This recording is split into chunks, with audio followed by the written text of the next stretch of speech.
힘있고 은혜로운 찬송 감사드립니다. 좌우 앞뒤 분들에게 이렇게 인사하시면 좋겠습니다. 잘 오셨습니다 라고 한번 인사하겠습니다. 오늘은 특별히 이렇게 한번 인사하셨으면 좋겠습니다. 천국 가서 서로 모른 체 하지 맙시다 라고 인사하도록 하겠습니다.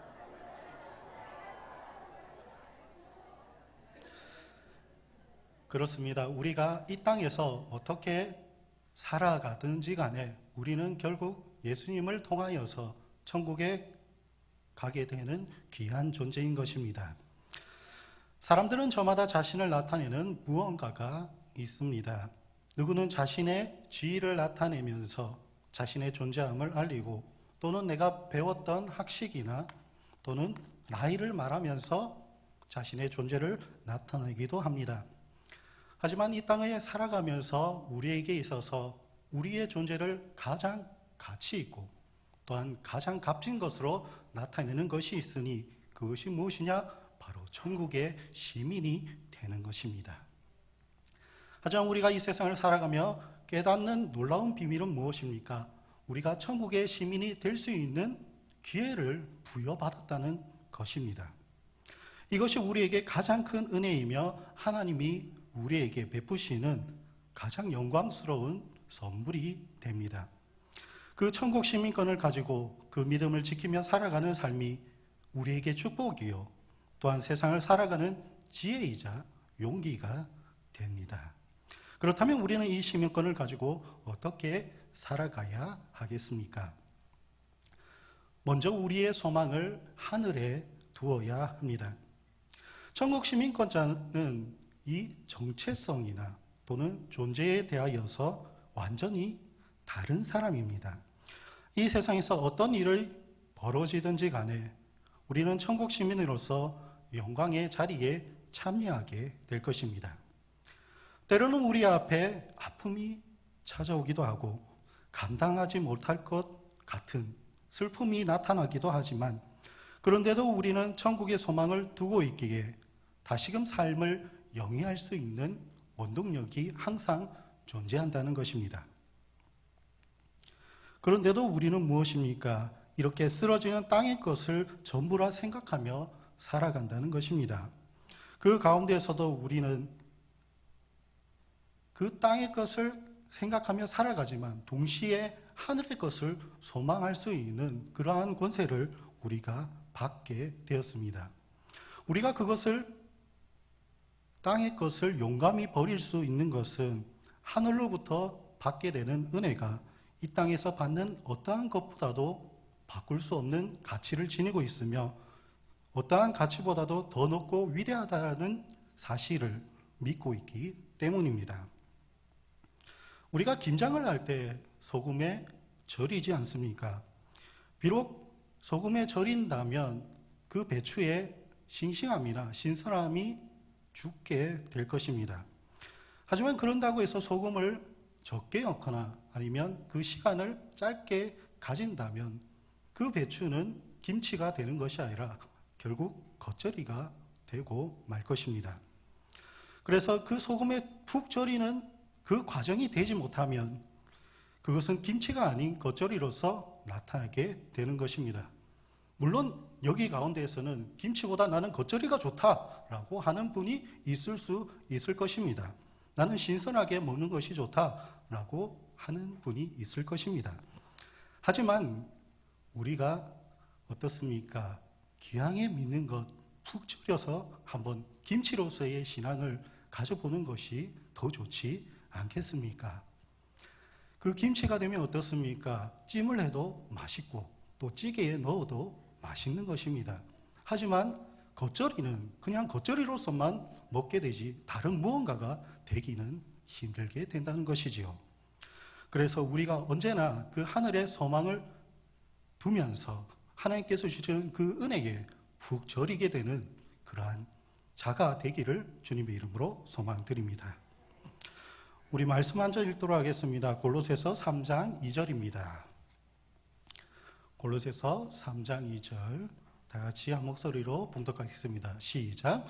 위의 것을 생각하고 땅의 것을 생각하지 말라. 예, 그렇습니다. 사도 바울은 이 골로새서의 말씀을 통하여서 위의 것을 생각하고 땅의 것을 아무것도 생각하지 말라고 하였습니다. 비록 우리의 역시는 100년을 버티기 쉽지 않으나 진정한 생명이신 예수 그리스도를 믿으면 영원한 생명을 얻을 수가 있습니다. 바울 동안 살아가면서 예수님을 모르고 살아갈 때에는 자신이 딛고 있는 이 땅의 것이 모든 것인 줄 알았습니다. 율법을 지키고 준수하며 또한 그것을 거스리는 것은 멸해야 한다는 생각에서 벗어나지 못하였습니다. 수많은 기독교인을 감옥에 가두었으며 스데반의 순교도 당연시 할 만큼 그의 마음은 강팍해져 있었습니다. 이때까지 지켜왔던 관습과 규례가 어긋나는 것이 하나님을 어기는 것이라 여기게 되었습니다. 하지만 그가 그러한 삶을 살아갈 때 예수님을 만나게 되었고 이전에 있었던 그 삶에서 생명의 삶으로 바뀌게 되었습니다. 이 세상이 지키는 법도와 율례보다 더 높은 하늘의 권세를 지니신 예수님을 구주로 영접하게 되는 것입니다. 그로 인하여서 이 땅에서 내가 이것이 전부라고 생각했던 모든 것을 배설물로 여기게 되었습니다. 아무리 똑똑한 사람도 이제 25세가 되면 이제 서서히 뇌세포가 하나둘씩 죽는다고 합니다. 아무리 내가 관리를 잘하고 운동을 열심히 한다고 하여도 35세가 지나면 그 근육량이 예전같이 않다라고 이야기합니다. 또는 내가 아무리 돈을 많이 쌓고 싶어도 은퇴 시기가 지나가게 되면 그 경제력은 확실히 감퇴할 수밖에 없게 됩니다. 그래서 이야기하는 것이 무엇입니까? 내가 왕년에는 말이야, 아니면 내가 이랬을 때는 말이야, 그러면서 내가 그 시절에는 이러한 것을 가지고 있는데 내가 어떠한 사람인 줄 아느냐라면서 이렇게 자신의 과거나 또는 내가 가장 빛났던 그 시절을 회상하게 되는 것입니다. 지금 이 자리에 있는 저 또한 비록 지금 홀로 살아가고 있지만 이래도 여자가 또 따르기도 하고 또 저래도 여인이 저를 바라보는 그러한 시절이 있었다라는 것입니다. 믿거나 마시거나. 그러나 시대가 바뀌고 또 이렇게 세월이 지나감에 따라서 그때의 사고에만 머물러 있다면 더 이상 발전이나 미래는 그러한 여지가 없어지게 되는 것입니다. 리디머 교회를 섬기시는 이 팀 켈러 목사님은 고통에 답하다라는 책을 통하여서 인생은 무엇이냐, 어쩔 수 없는 고난을 겪으며 나아가는 길이다. 그래서 한없이 연약하고 불가해한 일들이 삶에 끼어드는 걸 막을 수 없다 하였습니다. 아무리 건강하고 내가 하는 일마다 승승장구하면서 무언가를 계획하고 기획하지만 내가 이것을 위해 얼마나 애쓰는 거와 얼마나 계획을 잘 세우는 거와는 상관없이 어떠한 일들로 말미암아 내가 생각지 못하는 일들로 말미암아 모든 것이 엉망이 될 수 있다는 것입니다. 그렇게 땅에서 사는 동안에 우리가 그 땅의 것이 전부라 생각하며 살아간다면 그 모든 것을 잃었을 때 나의 존재 가치는 추락할 수밖에 없는 것입니다. 얼마 전에 미국의 유명한 농구 선수인 코비 브라이언트가 안타깝게 헬기 사고로 사망하는 사고가 있었습니다. 그가 어떤 선수였냐면 그 미국의 NBA에서 우승을 5번이나 하였고 한 경기에 81점이라는 점수를 혼자서 넣었습니다. 농구 강좌에 있던 마이클 조던도 코비라면 나와 1대1에서 내가 질 것 같다 여길 만큼 그는 굉장히 전설적인 선수였습니다. 하지만 어떻습니까? 안타깝게도 그는 그 LA의 교통망을 피하고 자신의 전용 헬기를 타고 가다 안타깝게 사고로 사망하고 말았습니다. 아무런 기상 악화도 없었고 추후 조사 결과 기계적 오류도 발견하지 못했다고 하였습니다. 하지만 그의 헬기는 추락하고 말았고 안타깝게 그는 둘째 딸과 함께 생을 갑자기 마감하게 되었습니다. 마이클 조던만큼이나 화려한 경력을 쌓았고 수천억의 재산과 평화로운 일상을 보내고 있었지만 그 한순간의 사고가 모든 것을 앗아가는 이러한 일들이 벌어지고 말았던 것입니다. 이처럼 세상을 살아가며 우리는 나에게 이러한 일들이 벌어질 것이라 여기지 않으며 살아가지만 사실 우리가 언제 일어나도 이상하지 않을 만큼 우리는 불완전하고 연약한 상태로 살아가고 있습니다. 그럼에도 우리가 소망을 품으며 살아가는 것은 이 세상이 끝이 아니라 하나님께서 주시는 천국이 존재하고 있기 때문이요. 우리 예수 그리스도께서 구속의 역사를 통해 우리를 인도하고 계시기 때문입니다. 우리 목사님께서 말씀하셨듯이 누군가는 고난을 통해 무엇입니까? 기도와 예배로 나아갑니다. 하지만 누군가는 고난을 통해 원망과 불평 속에 나타나기도 하고 누군가는 그것을 통하여서 좌절과 낙심 속에서 허우적거리다 극단적인 또는 충동적인 선택을 하게 되기도 합니다. 하지만 천국의 시민권을 가진 우리가 그 고난을 받아들이는 것은 무엇입니까? 이것이 나에게 하나님을 깊이 알게 되는 계기가 되고 나에게 있는 영적인 자만에서 벗어나 하나님을 만나는 은혜를 체험하게 되는 것입니다. 단순히 하나님을 믿는다 또는 하나님을 안다라는 것에서 그치지 않고 정말 하나님께서 나를 사랑하시는구나. 정말로 하나님께서 나를 돌보시고 인도하고 계시는구나. 이것을 가슴 깊이 깨치고 나의 삶에서 그것이 역사하고 있음을 믿으며 살아갈 수 있다는 것입니다. 그래서 어떻습니까? 우리가 요구하는 대로 하나님이 움직여 주시고 또는 나의 필요에 따라서 하나님이 존재해야 된다면 뭔가 고난이 왔을 때에 하나님이 나를 버렸구나. 아니면 하나님은 애초부터 나를 어여삐 여기지 아니하셨구나 라고 여길 수 있다는 것입니다. 하지만 어떻습니까? 우리의 구속의 역사 속에서도 주님께서 스스로 죄의 풀무불 가운데 몸을 던지셨으며 우리를 그 값진 희생으로서 우리를 살리셨기에 그의 은혜를 힘입어 소망을 품을 수 있고 다시금 소생할 수 있는 생명을 찾게 되는 것입니다. 그런데 이러한 은혜를 알지 못하면 어떻게 됩니까? 그저 멸망길로 갈 뿐이요. 자신의 배를 채우는데 급급하며 부끄러운 땅의 일을 생각하는데 여념이 없게 됩니다. 고난은 단순한 우연이나 내게 닥쳐오는 운명일 뿐이며 그것을 감내하고 그냥 참아내며 원망하여야만 그것이 지나갈 것이라 생각하게 되는 것입니다. 하지만 천국 시민은 이러한 세상의 원리에서 벗어나 하나님의 권세를 간구하며 예수님의 구원을 갈망하며 나아감으로써 이 고난이 고난으로 그치는 것이 아니라 나에게 더 큰 축복과 더 큰 은혜로 나타나게 될 것입니다. 그러한 하늘의 소망이 이 시간에 충만하게 역사하시기를 주님의 이름으로 소망드립니다. 그런 자의 모습을 보면 어떻습니까? 세상의 부귀영화나 명예에 집착하는 것이 아니라 내가 있는 곳과 나의 주변을 빛낼 수 있는 사람이 됩니다. 이번 아카데미 시상식에서 세계적인 이변이 일어났습니다. 봉준호 감독과 또한 영화 기생충이 아카데미에서 상을 4개나 받게 되었습니다.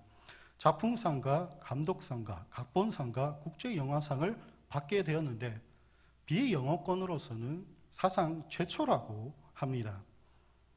이에 봉준호 감독은 그 수상 소감으로 내일 새벽까지 술을 마시겠다라는 이러한 소감을 남겨서 많은 패러디가 나타나고 있습니다.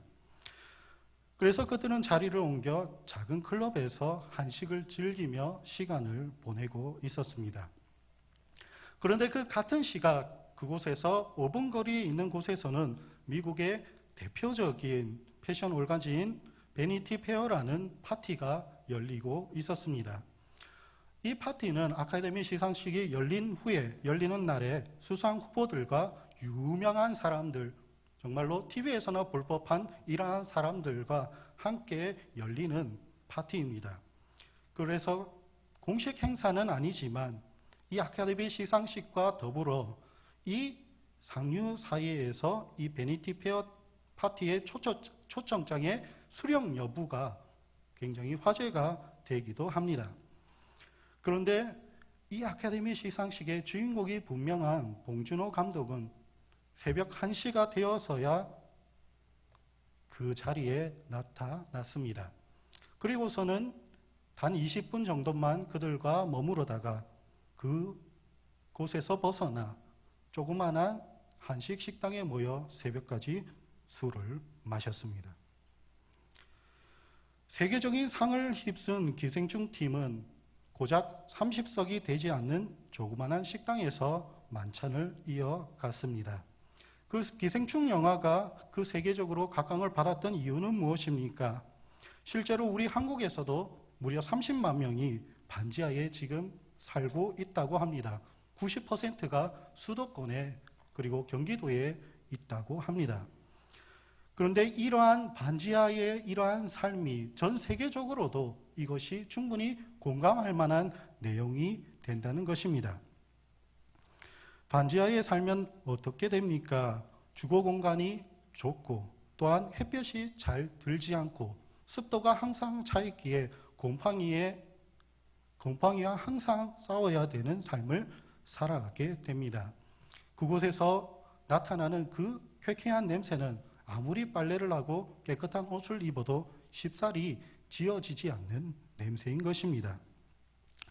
그래서 어떻습니까? 그 영화에 나타내는 삶은 무엇입니까? 이러한 반지하의 처절한 삶과 호화저택의 삶을 비교하면서 많은 사람들에게 자본주의에 대한 어떤 비판적인 시각을 깨우쳐 주었기에 상을 받게 된 것입니다.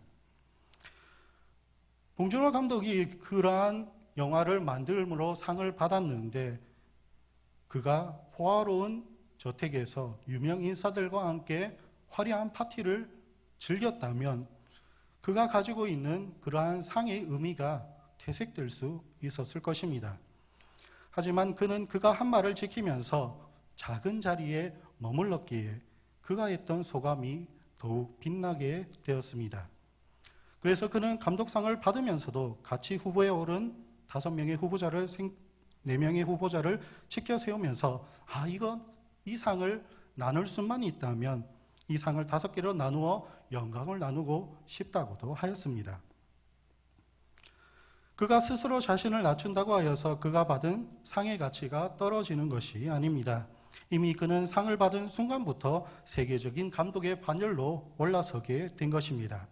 하지만 그가 받은 상에 도취되어 오만한 모습을 보이거나 상대 후보를 격화시키는 발언을 했다면 그 자리는 상당히 어색한 자리로 나타나게 되었을 것입니다. 하지만 그가 가진 상의 영광에 취하지 아니하고 그 영광을 함께 나누며 겸손한 제사로 임하였기에 그 자리가 비록 다른 나라의 사람이 상을 휩쓴 그 자리에서도 축제의 장이 열릴 수 있었고 기립박수와 함께 소감을 더 듣고 싶다고 조명을 켜라고 하는 진풍경이 이뤄지게 되는 것입니다. 우리는 이 세상 속에서 천국 시민권을 가지고 살아가고 있습니다. 이 권세와 영광은 이 세상의 모든 것보다도 영광스러우며 어떠한 것으로도 변질될 수도 끊어질 수도 없는 권세를 가지고 있습니다. 그렇기에 우리가 다른 무언가로 이것을 대체되려고 한다면 우리의 삶은 그 삶에 있어서 천국의 가치보다 떨어진 것이 우리 마음의 중심에 자리 짓게 되는 것입니다.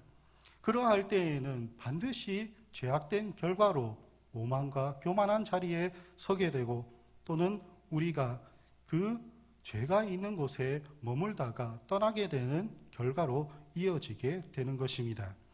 그래서 시편 1장 1절에서 말하였듯이 우리가 복 있는 사람은 자만하지 않고 오만하지 않으며 죄가 있는 곳에 서지 아니한다 하였습니다. 이러한 복락이 저와 여러분들의 삶에서 나타나는 역사가 일어나기를 주님의 이름으로 소망드립니다. 하늘의 소망을 두면서 주의해야 하는 것은 이러한 가운데에서 주의 권세를 의지하여야 한다는 것입니다. 하늘의 소망을 둔다는 것은 세상 일에 무관심하다, 아니면 그것을 회의적으로 바라보아야 한다는 것이 아닙니다. 우리가 땅의 일로 근심 걱정하며 이것이 떨어질까 두려워 벌벌 떨며 사는 것이 하나님이 원하시는 삶이 아닙니다. 그 땅을 전복하는 권세를 가지시는 예수님의 권세를, 그 역사하심을 믿고 의지하여야 합니다.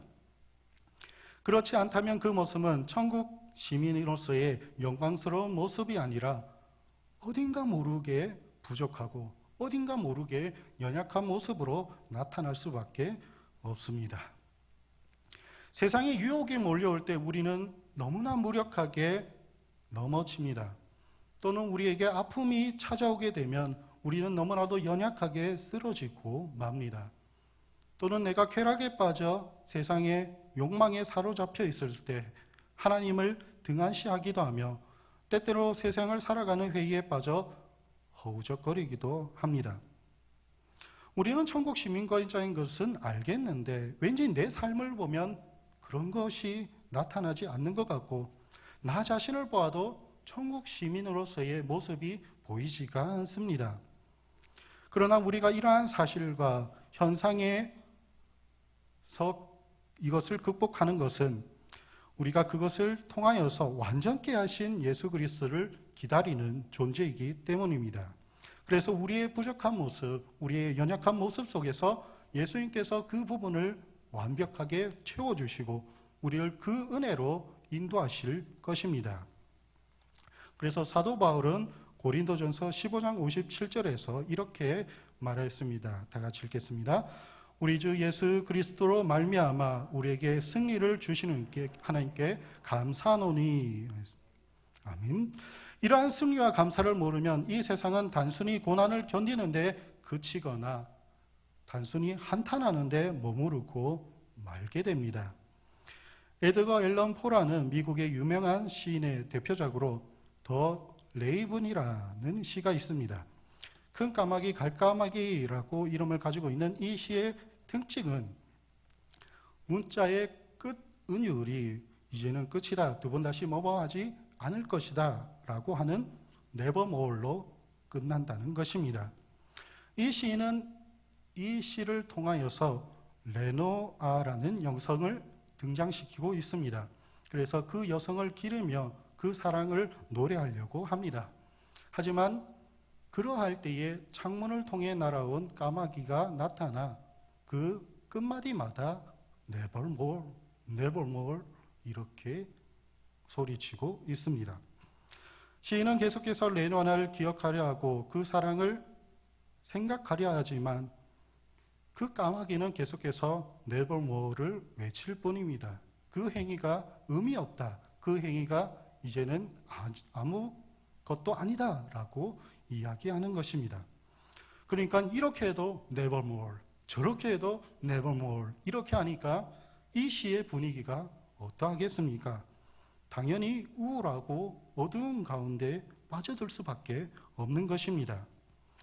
우리 또한 세상 속에서 무언가 고난과 환난이 있을 때 한탄하며 지내고 있지는 않습니까? 그럴 때마다 우리의 마음속에서도 nevermore 하면서 이것이 도대체 무슨 의미가 있나? 내가 이렇게 했던 모든 행위가 도대체 무슨 의미가 있냐라며 내 삶을 부정하거나 또는 우리의 삶을 주관하시는 하나님께 대하여 의미 없다라고 반복적으로 소리치고 있지는 않습니까? 이러한 악순환의 고리에서, 이러한 연약한 모습 속에서 벗어나는 것이 무엇입니까? 바로 천국 시민의 권세로서 우리가 그것을 벗어날 수 있습니다. 천국 시민의 권세는 단순히 세상의 고난을 견디는 데 그치는 것이 아닙니다. 그 고난을 참아내거나 짓눌리는 것에 머무르는 것이 아니라 그 고난을 통해서 더 나아감이 있으며 그 고난을 통해 나타나는 영광을 독차지하게 되는 것입니다. 그래서 비록 이전에 우리가 잘못한 것이 있어도, 이전에 우리가 부족한 것이 있어도 우리가 그 고난을 통하여서 좌절과 낙심 속에서 살아가는 것이 아니라 생명 되신 예수 그리스도로 말미암아 더 큰 축복으로 나아갈 수 있는 계기가 되는 것입니다. 우리나라의 정서를 살펴보면 이러한 곳에서 전통적으로 나타나는 것이 무엇입니까? 한의 정서입니다.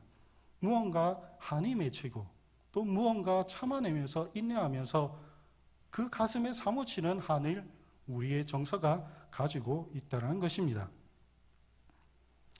그래서 우리나라가 지금의 모습으로 발전하게 되기까지는 이 한의 정서와 맞물려서 돌아가는 이 반복적인 흐름에서 벗어나 부당한 것을 부당하다고 말하며 옳은 것을 찾으며 나아가는 그러한 나아감이 있었기에 발전이 있게 되었습니다.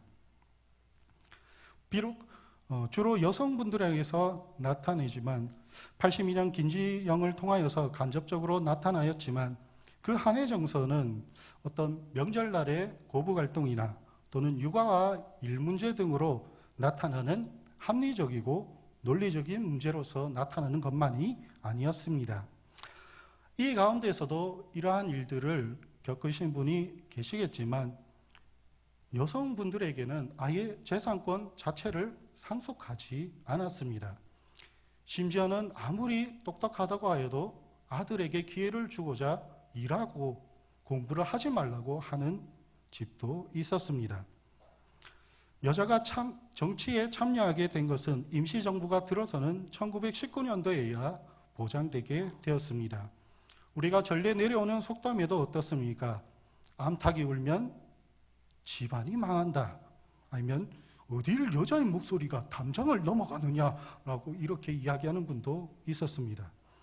이러한 부분이 버젓이 나타나고 있는 것이 우리의 한의 정서이며 우리가 이때까지 전통이라 여겼던 삶의 모습이었다는 것입니다. 하지만 우리에게 복음이 들어오고 나서 또는 이렇게 복음이 들어오고 나서 우리가 그것이 부당하다 여기며 이것이 고쳐나가겠다 여겨졌기에 우리가 그 삶에서 더 좋은 사회로 나아갈 수 있는 계기가 되었고 그에 따른 놀라운 발전을 이루게 된 것입니다. 이처럼 천국의 권세는 무엇입니까? 이 세상에 어떠한 편견과 부당함을 완전케 하는 능력이 있습니다. 그렇게 어떻습니까? 우리 목사님께서도 계속 강조하였듯이 우리가 천국을 소망한다면서 내세의 천국만 바라는 것이 아니라 현세에서 나타나는 천국에도 우리가 그와 같이 마음을 쏟아야 된다라고 하였습니다. 우리가 욥의 경우를 살펴보면 어떻습니까? 욥은 끔찍한 고난을 당하게 되었습니다. 그에 따라 하나님에 대한 평정심을 잃고 말았습니다. 하나님께 분노를 토하며 나의 생일을 저주한다 여기기도 하였습니다. 그래서 이러한 일이 발생한 데에 대한 이 피 끓는 분노를 표출할 수밖에 없었다는 것입니다. 하지만 욥의 경우에는 어떠한 사람입니까? 그는 흠잡을 곳이 없는 사람이었습니다. 삶의 어떤 영역에서도 치우침이나 요동함이 없이 하나님을 굳게 신뢰하며 어디서나 예배를 드리며 나아가는 신실한 자이며 온전한 자라고 하나님께서도 인정하였습니다. 그러나 여기에서 사탄은 무엇입니까? 그런 욥의 행동과 사고가 위선적이라 이야기합니다. 그것이 가짜라 이야기합니다. 신실한 종의 모습은 그저 하나님께서 재산을 주셨기에 하나님께서 건강을 주셨기에 자녀가 잘됨을 주셨기에 하나님을 신실히 믿는 것이라 이야기하였습니다. 그래서 비록 욥이 순간적인 마음에 원망도 하고 또한 분노를 하기도 하였지만 그의 마음의 중심에는 무엇입니까? 하나님을 향한 마음이 자리 잡고 있었습니다. 그래서 무엇입니까? 그 고난을 받아들이는 자세가 내가 하나님을 믿고 하나님이 존재하고 계시는데 이러한 일들이 어떻게 일어날 수 있습니까? 라고 하는 것과 이것이 하나님이 나를 돌봐주지 않았기 때문에 일어난 일이다 하는 것은 그 느낌과 그 본래의 취지가 너무나도 다르다라는 것입니다. 그래서 어떻습니까? 하나님을 존재자처로 사랑하는 욥은 하나님께서 나에게 고난을 주는 그 과정 속에서도 비록 나의 마음이 너무나도 연약하여 원망을 토해낼지언정 하나님을 부정하거나 하나님께서 나와 함께 계시지 아니하다 여기지는 않았던 것입니다. 그래서 어떻습니까? 수많은 불평과 원망 속에서 또한 모든 것을 잃은 그 가운데에서도 아내마저도 하나님을 욕하고 떠나라 했던 그러한 가운데에서도 또는 새 친구가 와서 욥의 마음을 후벼 퍼는 그 가운중에서도 욥은 끝까지 그 믿음을 지키며 나아갔습니다. 그래야 마침내 어떻습니까? 하나님께서 나타나 이 모든 것이 다 너를 연단시키기 위한 과정 속에 있다고 인정해 주셨으며 만물을 복종케 하시는 그 주의 권세를 욥에게 보여주셨다는 것입니다. 그래서 그 복이 욥에서만 머무른 것이 아니라 욥의 대대손손 나아지게 가는 축복과 영광이 되었으며 마침내 그 한편의 드라마도 같은 그의 일생이 승리로 한 페이지를 장식하게 되었습니다. 그러한 승리의 천국 권세를 의지하며 믿음을 굳건케 하시기를 주님의 이름으로 소망드립니다. 마지막으로 그러기 위해서는 우리가 무엇을 해야 합니까? 우리가 모두가 천국 시민권자로서의 모습을 가꾸고자 노력하며 서로 본받는 자가 되어야 합니다. 그리스도의 십자가의 원수를 행하는 그 행위에서 따라가는 것이 아니라 우리가 십자가를 나의 구주로 여기며 세상 것을 생각하지 아니하고 하늘의 소망을 품음으로써 함께 나아가야 합니다. 그래서 천국 시민으로서의 모습을 서로 본받아가며 나아갈 때 하나님께서도 우리를 더욱 어여삐 여기시며 이 세상 속에서도 빛날 수 있는 영광으로서 우리를 존귀하게 여기신다는 것입니다. 그래서 우리가 이 세상을 살아가며 고난이 찾아오고 아픔이 찾아올 때 우리는 무엇을 할 수 있습니까? 예배를 드릴 수 있다는 것입니다. 함께 마음을 드리는 예배를 더욱 깊이 드릴 수가 있게 되는 것입니다. 내가 드리는 예물이 내가 풍족한 가운데서 그저 하나님께 드리는 것이 아니라 정말 내가 부족한 가운데서도 하나님을 깊이 생각하며 드리는 두렙돈의 예물이 될 수가 있게 되는 것입니다. 우리의 기도가 정말로 하나님께서 나와 함께 하시구나라는 것을 여기며 드리게 되는 그러한 역사가 일어나게 되는 것입니다. 그래서 우리가 그 예배를 드릴 때에 정말로 내가 진정으로 드리는 예배가 될 수 있고 내가 드리는 그 예물이 정말로 하나님께서 귀하게 쓰시는 예물로서 나타나게 될 수 있고 우리가 두 손을 모아 간절히 기도할 때 하나님께서 우리의 기도에 응답해 주시고 또 귀 기울여 들으신다는 것을 우리가 체험할 수 있다라는 것입니다. 이제 대신방을 앞두고 이제 저희 전도사 두 분이서 이제 여러 집집을 돌아다니며 교패를 붙이며 함께 기도하며 확인하고 있습니다. 단순히 위치 파악만 한다면 요즘에 주소가 잘 나와 있고 또 내비게이션이 잘 나와 있기에 어찌 보면 의미 없는 행동이라고 말할지도 모르겠습니다. 그러나 굳이 우리가 수고로움을 감수하고 그 나의 시간을 들여서 이렇게 하는 것은 무엇입니까? 서로가 본받는 자가 되어 서로 함께 기도하기 위함입니다. 우리가 세상을 살아가며 낼 수 있는 최고의 전략은 바로 기도인 것입니다. 단순히 누구누구 집사님, 어떠한 권사님, 그리고 장로님 이렇게 기도하는 것도 할 수 있겠지만 그분의 실체에 접근한다고 볼 수는 없다는 것입니다.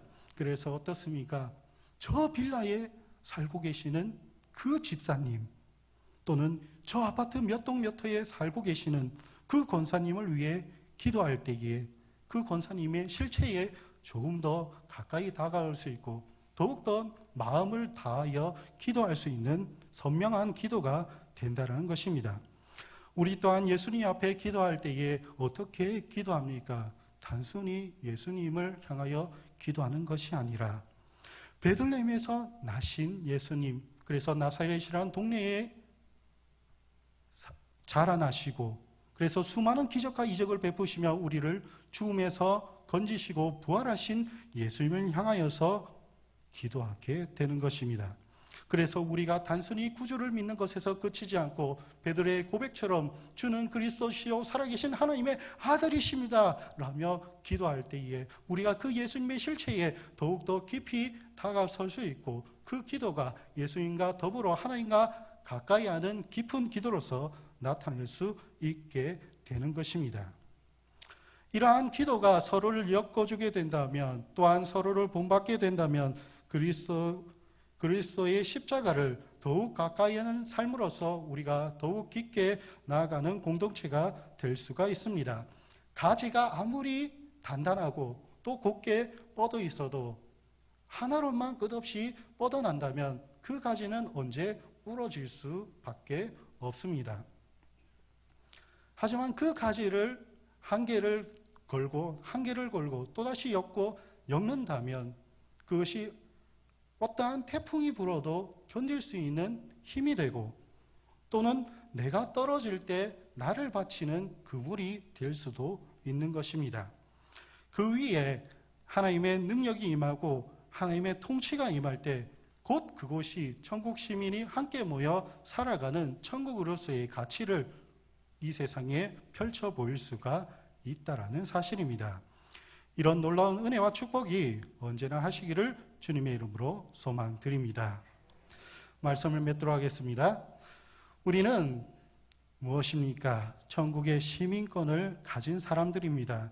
우리는 결국 무엇입니까? 나의 낮은 몸이 변하여 예수님을 통해 영광스럽게 변하게 될 것입니다. 그래서 하나님의 성도들은 오직 하늘의 시민권을 통해 이 세상을 살아가며 영원한 소망을 품고 생명의 소망을 품으며 나아갈 수 있습니다.